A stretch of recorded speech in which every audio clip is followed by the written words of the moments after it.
So hey guys, welcome back to the channel. और आज की इस वीडियो में हमने बुलाया है रितेश रस्तोगी, जो कि MSIT के एक स्टूडेंट हैं और वो 5 स्टार कोडर हैं एट कोडशेफ। तो यार इस वीडियो में हम बात करेंगे कि आप कैसे 5 स्टार कोडर बन सकते हो एट कोडशेफ, और उनकी पूरी जर्नी जानेंगे हम इस वीडियो में, और सारे रिसोर्सेज के बारे में पता करेंगे कि उन्होंने कौन कौन से रिसोर्सेज फॉलो करे थे, कहाँ कहाँ से पढ़ाई करी थी, और क्या क्या चीज़ें आपको आनी चाहिए और क्या क्या चीज़ें आपको नहीं आनी चाहिए, और कौन सा पाथ आपको फॉलो करना चाहिए। सारे के सारे डाउट्स आपके इस वीडियो में क्लियर हो जाएंगे और आपको पता लग जाएगा कि आप कैसे 5 स्टार कोडर बन सकते हो एट कोडशेफ। तो चलो गाइस, बिना टाइम वेस्ट करे इस वीडियो को करते हैं स्टार्ट। बट स्टार्ट करने से पहले एक वीडियो का एम रखते हैं यार, 100 लाइक्स का। 100 लाइक्स का एम है और 50 कमेंट्स का एम है यार। मेरे को पता है आप सब कर दोगे, कैसे ना कैसे आ जाएंगे 100 लाइक्स और 50 कमेंट्स, आप सब कर दोगे, ठीक है। तो चलो फिर वीडियो में बढ़ते हैं आगे। तो आज हमारे साथ हैं रितेश रस्तोगी, जो कि 5 स्टार कोडर हैं एट कोडशेफ। तो हम उनसे जानेंगे उनकी ये जर्नी कैसी रही थी और उन्होंने कैसे अचीव करा था 5 स्टार एट कोडशेफ। तो उनके बारे में थोड़ा और जान लेते हैं। So let's first introduce Ritesh Rastogi. Hello everyone, so मेरा नाम रितेश है। I am a third year student at Maharaja Surajmal Institute of Technology. मैं बीटेक कर रहा हूँ इंफॉर्मेशन टेक्नोलॉजी ब्रांच से। For the past 2 years I have been heavily involved in competitive programming. Like I have even been to ACM ICPC regionals. I am currently a 5 star coder at CodeChef, expert at Codeforces, and yeah, I've done a lot of competitive programming. So yeah. तो सबसे पहले basic से start करते हैं। पहले आप हमारी audience को एक बार बता दो, ये रैंकिंग सिस्टम होता क्या है? 1 स्टार, 2 स्टार, 3 स्टार, ये 4 स्टार या फिर 5 स्टार, एंड इनकी क्या वैल्यू रहती है फॉर अ बिगिनर, क्योंकि हमें किसी को पता नहीं होता कि क्या इंपॉर्टेंस रहती है इन सब चीज़ों की। बिल्कुल। तो बेसिकली होता ही है कि it's just like a game, है ना। जैसे आई गेस पबजी मैंने ज़्यादा खेला नहीं है, बट उसमें भी कुछ होता है ना कि क्राउन एंड ये वो।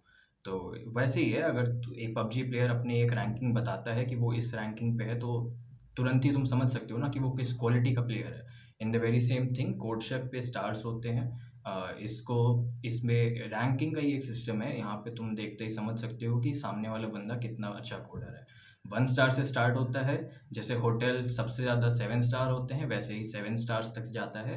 एंड 7 स्टार बनना तो मतलब जो इस समय इंडिया में भी काफ़ी कम लोग हैं, बट हाँ, मेनली 5 स्टार अगर तुम हो या 6 स्टार हो तो वो एक अच्छे रेटिंग रेंज में माना जाता है। सो या, एंड 7 स्टार मतलब ऑब्वियसली फिर काफ़ी अच्छा। सो वीडियो में आगे बढ़ने से पहले let's talk about the sponsors of the video, which is Unacademy. तो अनअकैडमी पे अगर आप कोई भी सब्सक्रिप्शन लेते हो तो आपके पास पूरी फ्रीडम होती है, आप अपने हिसाब से कोई भी बैचेस ज्वाइन कर सकते हो, जिस भी टीचर से आप कंफर्टेबल हो। आपके पास पूरी इंडिपेंडेंस रहेगी। जितने भी पेड क्लासेस हैं पूरे प्लेटफॉर्म पे आप अपनी मर्जी से उसे चूज़ कर सकते हो। सिर्फ एक बैच नहीं, आपको इस प्लेटफॉर्म पे जितने भी सारे पेड बैचेस हैं वो भी आपको अवेलेबल कराए जाएंगे, और उसी के साथ साथ जितने भी पास्ट के लेक्चर्स थे प्री रिकॉर्डेड, वो भी आपको इस प्लेटफॉर्म पे देखने को मिलेंगे। और उसी के साथ साथ इसमें जो है आपके डाउट सेशंस भी लिए जाएंगे। जितने भी टीचर्स हैं सारे आपसे कनेक्टेड रहेंगे थ्रू लाइव स्ट्रीम्स और ऑन डिस्कॉर्ड, जहाँ पे आप उनसे अपने डाउट ले सकते हो अगर आप अनअकैडमी की सब्सक्रिप्शन लेते हो। और उसी के साथ साथ अनअकैडमी पे आपको हर एक टाइप के बैचेस मिल जाएंगे। अगर आप बिगिनर हो किसी चीज़ में, लेट से आप कोडिंग सीखना चाहते हो और आप एकदम बिगिनर हो, तो आप वहाँ पे अनअकैडमी के कोड शेफ पे जाके आप बिगिनर वाला बैच चूज़ कर सकते हो, और एज अकॉर्डिंग जिस भी लेवल पे आप अभी हो, अगर आप इंटरमीडिएट हो या फिर आप अभी एडवांस हो, उसी हिसाब से आप अनअकैडमी पे जाके वो बैचेस आप ले सकते हो। सो मैं आपको यही रिकमेंड करूंगा, पहले जितनी भी फ्री लाइव क्लासेस चल रही है उनको जाके अटेंड करो, ताकि आपको पता चले टीचर्स के बारे में। और अगर टीचर्स के बारे में बात करें तो मैं आपको पहले की वीडियोस में भी बताया कि टीचर्स काफ़ी ज़्यादा बेस्ट है यहाँ पे। मैं आपको डिस्क्रिप्शन में लिंक दे दूंगा, वहाँ पे आप जाके सारे एजुकेटर्स की प्रोफाइल चेक कर सकते हो, फिर आपको समझ आएगा कि कितने हाईली क्वालिफाइड टीचर्स आपको इस प्लेटफॉर्म पे देखने को मिलेंगे। तो अनअकैडमी के कोर्सेज पे आपको फ्री क्लासेस देखने को भी मिलेगी। तो अगर आपको उस चीज़ को एक्सेस करना है तो आपको डिस्क्रिप्शन में लिंक गिवन होगी, वहाँ पर जाके क्लिक करके हमारा प्रोमो कोड इम्प्रोडा यूज़ कर लेना, ताकि फ्री लेक्चर्स जो भी हैं वो आप अटेंड कर पाओ, और उस हिसाब से डिसाइड कर लेना कि आपको क्या सब्सक्रिप्शन लेनी चाहिए कि नहीं। उसी के साथ साथ अनअकैडमी के कोर्स ने नया बैच स्टार्ट किया, which is interview preparation batch, जो कि स्टार्ट होगा 24 फरवरी से। और इसको जो कंडक्ट करवाएंगे वो है रिया बंसल मैम, जो कि फ्लिपकार्ट में एज अ टेक काम करती हैं एंड उनके पास काफ़ी ज़्यादा एक्सपीरियंस है। उसी के साथ साथ दीपक गौर सर, जो कि वर्ल्ड ICPC फाइनलिस्ट रह चुके हैं। अगर तुम्हें ICPC के बारे में नहीं पता तो यार जाके गूगल पे देखो और पता चलेगा कितनी बड़ी चीज़ होती है वो। तो ये जितने भी टीचर्स हैं आपको इस बैच में आपको सारी चीज़ें सिखाएंगी कि कैसे कैसे आपको इंटरव्यू में क्या क्या चीज़ें यूज़ करनी चाहिए, ताकि आप कोई भी कंपनी का इंटरव्यू क्रैक कर सको वेरी इजीली। लिंक आपको डिस्क्रिप्शन मिल जाएगी अगर आपको ज्वाइन करना है। फर्स्ट पहले जाके फ्री लाइव क्लासेस देखना, अगर आपको टीचर्स वगैरह सब पसंद आते हैं, देन आप सब्सक्रिप्शन खरीद सकते हो। और सब्सक्रिप्शन पे अगर आपको कोई डिस्काउंट चाहिए तो एज ऑलवेज आप हमारा प्रोमो कोड इम्प्रोडा यूज़ कर सकते हो। तो डिस्क्रिप्शन में जो भी लिंक है एटलीस्ट फ्री लाइव क्लासेस वाली, वो तो चेक कर लेना, फ्री है तो एक बार जाके ज़रूर से चेकआउट कर लेना, क्या पता आप अपनी कोडिंग को अच्छे से स्टार्ट कर पाओ। सो वीडियो में बढ़ते हैं आगे। तो जैसा कि आपने बताया आप MSIT से हो, तो वो कंपैरेटिवली मतलब IPU के कॉलेज में ही आया है, वो आता है वो, और वो टायर 2 टायर 3 कॉलेज के अंदर आता है। तो मतलब पीयर ग्रुप वगैरह कैसे बना के रखना पड़ता है, और कैसा पीयर ग्रुप था कि मोटिवेशन मिल रहा था पढ़ने का या फिर नहीं इसके कोडिंग का? ओरिजिनली मतलब काफ़ी कम लोग थे जो इसमें इन्वॉल्व थे, to be very honest, and starting में नहीं था। लेकिन हाँ, ये है कि हमारे कॉलेज में अगर वो लोग नहीं हैं जो काफ़ी अच्छे थे हमेशा से ही, स्टिल मैं ये कहूँगा कुछ ऐसे लोग थे जिनका दिमाग अच्छा था, लेकिन लेट्स से कि उनको एक केमिस्ट्री नहीं आता था या उनको फिजिक्स नहीं आता था, उनका कोई एक सब्जेक्ट वीक था out of the 3 that was asked in the IIT exams. तो अब अगर एक भी एग्ज़ाम अगर तुम्हारा वीक है ना, एक भी सब्जेक्ट अगर तुम्हारा वीक है, तो उसकी वजह से तुम्हारी वहाँ रैंक तो चली जाएगी, बट इसका ये मतलब थोड़ी कि तुम्हारा दिमाग नहीं है। तो हाँ, इस तरीके के लोग भी कुछ हैं हमारे कॉलेज में जो जिनका अच्छा नहीं हुआ उस समय PCM में, शायद केमिस्ट्री में इंटरेस्ट नहीं था या मैथ्स ज़्यादा टफ लगी या वॉटेवर, बट वो लोग जो एक आध सब्जेक्ट में पीछे रह गए, लेकिन ओवरऑल जिनका अच्छा दिमाग था, तो उनके दिल में कसर सी भी रह गई कि यार ठीक है, मतलब IIT नहीं हुआ तो अब तो कुछ करना है। So there are people who are wanting to do the next big thing, and हाँ, इस तरीके के लोग थे, एंड मैं काफ़ी फॉर्चुनेट महसूस करता हूँ, काफ़ी ब्लेस्ड महसूस करता हूँ कि मैं उन लोगों के बीच में मैंने स्टार्ट लिया। हमारे एक सीनियर थे जिन्होंने मुझे काफ़ी हेल्प करी, आयुष महाजन ने। तो पीयर ग्रुप है, अच्छा है, लोग अच्छे हैं, अगर काम करना चाहो तो ऐसी कोई दिक्कत नहीं है, अच्छा है मतलब। ओके, सो कौन से ईयर से आपने कोडिंग स्टार्ट करी थी ऐसे? मैंने यार अपने फर्स्ट ईयर से ही कर फर्स्ट दी ईयर थी। से ही कर दी थी? मतलब वही सबका वही सीन है हमारे कॉलेज में ही। हाँ, सबका हमारे कॉलेज में वही सीन है कि मतलब फर्स्ट ईयर ख़त्म, जस्ट स्टार्ट जब होता है तो उसी समय रहता है ना कि तुम कहीं से एकदम ख़राब करके आ रहे होते हो JEE मेंस में या JEE एडवांस में, वॉटेवर। तो सबके दिल में बस वो रहता है कि अब कुछ करना है, तो बस स्टार्ट कर दिया, एंड वही है। एंड एक चीज़ मेरे को और पूछनी थी आपसे रिगार्डिंग दी रैंकिंग्स, तो किस बेसिस पे इवैल्यूएशन होता है कि आपको 1 स्टार मिलता है या फिर 2 स्टार, क्या इवैल्यूएशन प्रोसेस रहता है? आपको किस बेसिस पे जज किया जाता है कि आपको 5 स्टार हो आप या 7 स्टार हो एट कोडशेफ? तो बेसिकली तुम एक कॉन्टेस्ट देते हो, है ना, एंड उस कॉन्टेस्ट से पहले लेट्स से आई मीन एक बाय डिफ़ॉल्ट तुम्हारी एक रेटिंग होती है जो आई गेस 1500 होती है ऑन कोडशेफ, है ना। एंड उस समय मतलब ठीक है, तुम्हारा पहला कॉन्टेस्ट था, लेकिन बाकी लोग तो थे ही ना उस कॉन्टेस्ट में जो कि जिनकी पहले से कुछ ना कुछ रेटिंग थी। तो सिस्टम ने तुमको देखा कि तुम एक 1500 रेटेड प्लेयर हो, एंड सिस्टम ने किसी और को देखा जो लेट्स से एक 1800 या 1900 रेटेड प्लेयर है ना। एंड अगर तुम उससे बेटर रैंक लाते हो, जो कि रेटिंग वाइज नहीं होना चाहिए, है ना, अगर तुम्हारी रेटिंग कम है तो एक्सपेक्टेड तो ये है ना कि उसकी रैंक बेटर आएगी एंड तुम्हारी खराब आएगी। बट अगर तुम उससे बेटर रैंक लाते हो तो कहीं ना कहीं मतलब एक वैसे ही है, मतलब सिस्टम अपने आप ही तुमको फिर रेटिंग्स में ऊपर उछाल देता है कि ठीक है तुम्हारी रेटिंग इस समय कम है, बट एक्चुअली तुम ज़्यादा, हाँ, तो ज़्यादा डिज़र्व करते हो। It's the rating system is pretty much like the rating system of any other thing, चाहे वो चेस हो, आई गेस पबजी हो, कि कुछ भी हो, तो वैसे ही चलता है। तो मतलब वही पूछ रहा हूँ कि रेटिंग किस बेसिस पे डिसाइड होता है, कोई टेस्ट वगैरह होता है, क्या होता है, किसके बेसिस पे आपको रेटिंग मिलती है? हाँ, तो कोडशेफ पे कॉन्टेस्ट होते हैं, तो उससे कोडशेफ की रेटिंग फ्लक्चुएट होती है, एंड ऐसे ही अलग अलग वेबसाइट के जो कॉन्टेस्ट होते हैं, तो वहाँ से अलग अलग वेबसाइट्स की रेटिंग वहीं से आती है। तो इस वीडियो के मेन क्वेश्चन पे आते हैं कि आपको 5 स्टार कोडर बनने में कितना टाइम लगा और कैसी जर्नी रही थी और क्या क्या डिफ़िकल्टीज आपने फेस करी? तो 5 स्टार बनने में मुझे काफ़ी ज़्यादा टाइम लग गया, आई मीन अराउंड 2 इयर्स। तो इट्स लाइक अ लॉट, है ना। अभी काफ़ी लोग हैं जो ऐसे 3 महीने में 4 महीने में भी बन जा रहे हैं, वो कैसे बन रहे हैं वो मुझे नहीं पता। तो मुझे काफ़ी टाइम लगा, एंड हाँ, मतलब ये है कि मेहनत करो तो हो ही जाता है। कि जैसे अगर मेरे को करना हो और मेरे को हाँ, बनना हो 5 ठीक स्टार है। कोडर, तो मैं कैसे कर सकता हूँ? Okay, okay, okay. सो हाँ, मतलब उसके लिए बेसिकली क्या करना होगा कि प्रॉब्लम्स जो हैं कॉन्टेस्ट की, है ना, वो आती रहती हैं, तो ऑब्वियस ही बात है, मतलब रेटिंग अगर मैंने बताया कि कैसे फ्लक्चुएट होती है, कैसे डिसाइड होती है, तो हाँ, वो कॉन्टेस्ट में जिस हिसाब से तुम परफॉर्म करते हो उसी से फ़र्क पड़ता है। तो कॉन्टेस्ट में तुम्हें बेटर करना होगा, एंड कॉन्टेस्ट में बेटर करने के लिए तुम्हें उन प्रॉब्लम्स पे कमांड अच्छा होना चाहिए। तो मतलब जो डेटा स्ट्रक्चर्स हैं, एल्गोरिदम्स हैं, जो टिप्स हैं, ट्रिक्स हैं जो उनमें यूज़ हो रहे हैं, अगर तुम उनकी बाय डिफ़ॉल्ट प्रैक्टिस करते चले जाते हो तो तुम्हारी प्रॉब्लम से सॉल्विंग एबिलिटीज़ जो है वो बढ़ती चली जाती है। एंड फिर उस मतलब प्रैक्टिस उसी हिसाब से होती है कि मतलब हाँ, पास्ट प्रॉब्लम्स को सॉल्व किया जो पास्ट कॉन्टेस्ट की आए रखी हैं, या किसी टॉपिक में अचानक से पता लगा कि एक टॉपिक है जो तुम्हें नहीं आता, तो उस टॉपिक को सीखा, उस टॉपिक पे प्रॉब्लम्स करे एंड स्टफ लाइक दैट। तो वैसे मतलब प्रैक्टिस चलती है।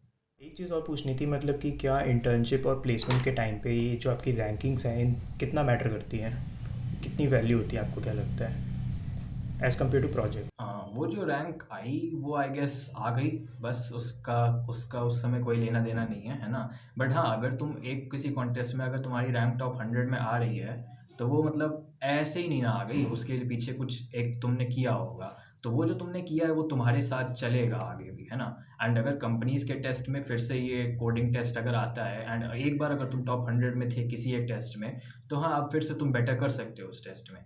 तो वो एक जो लर्निंग चलती है साथ में, उसका फ़ायदा होता है, बट इट्स नॉट लाइक कि वो एक सर्टिफिकेट की तरह तुम कैरी कर सकते हो। तो वो जो स्किल डेवलप होती है उसको तुम वंस अगेन यूज़ कर सकते हो, रीयूज़ कर सकते हो, but it's not like a certificate जो लेके तुम घूम सकते हो कि हाँ मैंने ये करा, समथिंग लाइक दैट। कि अगर कोई टिप देनी हो कि कैसे बन सकते हैं 5 स्टार कोडर, तो क्या होगी वो? मतलब आपकी जर्नी में आपको क्या इंपॉर्टेंट लगा जो आप शेयर हाँ, करना जो चाहोगे? शेयर करना चाहोगे। कुछ भी, मतलब कि गलती यहाँ पे कर दी थी जो एज अ बिगिनर कोई ना करे, कुछ भी शेयर करना चाहो?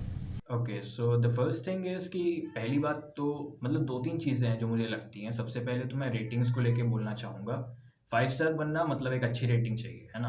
अब एक अच्छी रेटिंग के लिए अगर तुम ज़्यादा रेटिंग को लेके ऑब्सेस होगे कि रेटिंग आ जाए जल्दी से ऐसा कुछ हो जाए, तो उस वजह से ना लोग लर्निंग पार्ट पे कम फोकस करते हैं एंड केवल रेटिंग पे फोकस ज़्यादा करते हैं। तो उस वजह से अलग-अलग चीज़ें लोग कर रहे हैं कि मतलब जैसे कभी-कभार सुनने में भी आता है कि लोग चीटिंग कर रहे हैं, ये वो। तो ये सब मत करो। First of all the first thing is this, over a period of time भले ज़्यादा टाइम लगेगा या कुछ भी, बट हाँ, वो हो जाएगा। तो सबसे पहले तो मैं यही कहूँगा कि रेटिंग को लेके ऑब्सेस मत हो, बिकॉज़ वो दिन आएँगे, वो बुरे दिन आएँगे जब प्रॉब्लम सॉल्व नहीं होंगी, but it does not mean that you are very bad और समथिंग, है ना? मतलब आई मीन वो होता है, दिल से बहुत बुरा लगता है ना? कि यार इतना ईज़ी सा प्रॉब्लम भी सॉल्व नहीं हुआ। बट मेरे को मेरे एक सीनियर ने एक इतनी सी छोटी सी बात बोली थी कि एक बात बताओ, रोज़ खाना खाते हो, है ना? लेट्स से तुम स्पून से खाना खा रहे हो, रोज़ खा रहे हो, जब से पैदा हुए हो या जब से खुद से खाना सीखा है तब से तो खा ही रहे हो। तो कभी ना कभी तो ऐसा हो ही जाता होगा ना, स्पून मुँह में डालते वक़्त या खाना मुँह में डालते वक़्त गिर जाता है ना? हो जाता है ना? So this is one of the things that you are practicing and you are doing it daily, but still इसमें गलतियाँ हो जाती हैं। तो in the very same way अगर तुम प्रॉब्लम्स की प्रैक्टिस कर रहे हो या अगर तुम कंपेटिटिव प्रोग्रामिंग प्रैक्टिस कर रहे हो, still you are going to have those bad days and you should not really just stick to them कि अरे यार नहीं हो पा रहा और स्टफ लाइक दैट। वो उससे ओवरकम हो जाएगा, इतना ज़्यादा उस पर रोने धोने की ज़रूरत नहीं है। So the first thing is this. The second thing I would say कि हाँ, बहुत ज़्यादा ईजी प्रॉब्लम्स पे स्टिक मत करना, बिकॉज ईजी प्रॉब्लम से उतनी ज़्यादा चीज़ें तुम वापस वहाँ से सीख नहीं सकते हो। एक हार्ड प्रॉब्लम को सॉल्व करते हो तो वहाँ से जो चीज़ें तुम सीख सकते हो, मतलब लेट से उसमें एक एल्गोरिदम जो यूज़ हो रही होगी वो भी एक एडवांस होगी, उसमें जो इम्प्लीमेंटेशन टेक्निक होगी वो भी अच्छी होगी। तो जितनी चीज़ें सीख सकते हो एक हार्ड प्रॉब्लम सॉल्व करके, उतनी चीज़ें एक ईजी प्रॉब्लम नहीं सिखाएगी। तो हाँ, ये 2 चीज़ें हैं, हार्ड प्रॉब्लम्स प्रैक्टिस करना एंड रेटिंग को लेके बहुत ज़्यादा ऑब्सेस ना करना। इन्हें मतलब अगर अडॉप्ट कर लें तो आई गेस फ़ायदा होगा। तो आपने कोडिंग कहाँ से स्टार्ट करी सीखना, और रिसोर्सेज कहाँ से फॉलो करें, वो सब भी बता दो। तो रिसोर्सेज के लिए तो एक वेबसाइट है, जैसे अगर कुछ भी टॉपिक अगर सीखना हो तो मैं उसको गूगल पे डाल देता था एंड मेजॉरिटी टाइम्स एक cpalgorithms.com ये वेबसाइट आती है एंड इस पे काफ़ी अच्छी तरीके से काफ़ी सारी चीज़ें लिखी हुई हैं। तो अगर किसी भी एल्गोरिदम या किसी भी डेटा स्ट्रक्चर की इम्प्लीमेंटेशन वगैरह देखनी है तो इस वेबसाइट पे ज़रूर जाओ। एंड आजकल कंपेटिटिव प्रोग्रामिंग काफ़ी बूम अप हो चुकी है, तो उस वजह से काफ़ी सारे यूट्यूबर्स भी वीडियो कंटेंट बना रहे हैं। तो अगर मान लो कोई अगर टॉपिक है जिसको अगर तुम्हें पढ़ना है तो उसको एक बार यूट्यूब पे भी सर्च करके देख सकते हो कि किसी यूट्यूबर ने वीडियो कंटेंट दिया है उस सेम टॉपिक के ऊपर के लिए, बिकॉज एक वीडियो अगर देखते हो तो भी एक हेल्प होती है। तो हाँ, 2 चीज़ें हैं, ये वीडियोस अगर देखनी हो तो वो भी रैंडमली सर्च करो, एंड अगर आर्टिकल मेनली पढ़ना हो तो cpalgorithms.com। मतलब स्क्रैच से अगर आप कोई स्टार्ट कर रहे हो तो, क्योंकि हम ऐसा फॉलो करना चाहिए ना कि हमें कहीं पे स्ट्रक्चर्ड सारा कोर्स मिल जाए। हाँ, अगर एकदम अभी स्टार्ट कर रहे हो तो उस हिसाब से सबसे पहले तो the first thing you should know is a programming language, because after all at the end of the day code ही लिखना है ना। तो उसके लिए बेस्ट है सी प्लस प्लस सीखना। उसके कई सारे रीजंस हैं, अभी अगर समझाऊंगा, एंड अगर तुम एक बिगनर हो शायद देख रहे हो तो तुम्हें उतना समझ भी ना आए, बट हाँ मतलब सी प्लस प्लस एक फास्ट लैंग्वेज है तो उसका एग्जीक्यूशन टाइम काफ़ी फास्ट होता है। तो go ahead with learning C plus plus at the very first place. फिर जब सी प्लस प्लस एक बार हो जाए कि हाँ सीख लेते हो, तो उसके बाद कोड फोर्सेस पे जाओ एंड उसके इजी प्रॉब्लम्स जो कम रेटेड प्रॉब्लम्स हैं वहाँ से प्रैक्टिस करनी स्टार्ट करो। फिर धीरे धीरे उस रेटिंग रेंज को बढ़ाते चले जाओ। For example start with problems let say which R rated eight 1000, फिर 1000 मतलब कम डिफ़िकल्टी है, फिर धीरे धीरे इस 1000 को 1200 कर लिया, 1300 कर लिया, धीरे धीरे ऐसे डिफ़िकल्टी ऑफ प्रॉब्लम्स बढ़ाते चले जाओ। इस तरीके से स्टार्ट करना चाहिए। एंड कोड फोर्सेस की सबसे बढ़िया बात यह है कि हाँ अगर कहीं फंसते हो, कोई प्रॉब्लम सॉल्व नहीं हो पाती है, तो उसके साथ एक नीचे की तरफ ट्यूटोरियल ऑप्शन भी होता है जहाँ पे सोल्यूशन भी पढ़ सकते हो। तो हाँ अगर प्रॉब्लम में फंसो तो वो भी रेफर कर सकते हो। या सो फाइनली कोई ऐसी एडवाइस जो आप देखना चाहोगे जो हमारे जूनियर्स हैं और जो स्टार्टिंग कर रहे हैं कोडिंग में, अपना करियर बनाना चाहते हैं उनके लिए, तो कोई भी वो एडवाइस हो सकती है, तो वो क्या एडवाइस होगी वो बता दो। सबसे पहला तो यही है कि जल्दी से जल्दी स्टार्ट करो, बिकॉज जितना जल्दी स्टार्ट करते हो तुम अपने आप को ही ज़्यादा मौका देते हो उस चीज़ में। बिकॉज आई मीन कहीं अगर कुछ गलती हो जाएगी तो स्टिल मतलब हो सकता है ना कि उसी समय पता नहीं लगता कि this is something wrong which you are doing. तो इन केस अगर कुछ गलत हो भी जाए तो भी रिकवर करने का टाइम होगा। सो जल्दी से स्टार्ट करो एंड आई वुड से कि सही तरीके से करो ऑल द टाइम्स, एंड बहुत ज़्यादा ऑब्सेस मत हो रेटिंग वगैरह को लेके। एंड अगर सही तरीके से करोगे एंड टाइम पे स्टार्ट लोगे तो आई एम प्रीटी श्योर कि हो जाएगा। या सो थैंक यू रितेश भैया for giving us your valuable time. तो अगर आप लोगों को ये वीडियो इन्फॉर्मेटिव और हेल्पफुल लगी हो तो then do like this video और चैनल को भी सब्सक्राइब कर लेना। अगर आपको रितेश भैया से कोई भी क्वेश्चन पूछने हैं तो डिस्क्रिप्शन में हम उनके सोशल्स का लिंक दे देंगे, आप वहाँ से जाके उनसे पूछ सकते हैं। और हमें भी आप फॉलो कर सकते हैं, हमारे इंस्टाग्राम लिंक्डइन, कोई भी क्वेरी हो तो आप वहाँ पर जाके आराम से पूछ लेना, सभी को रिप्लाई मिल जाएगा। So that is all for this video. मिलते हैं आपसे ऐसी किसी अच्छी और अगली वीडियो में। टिल देन चलो बाय बाय टाटा।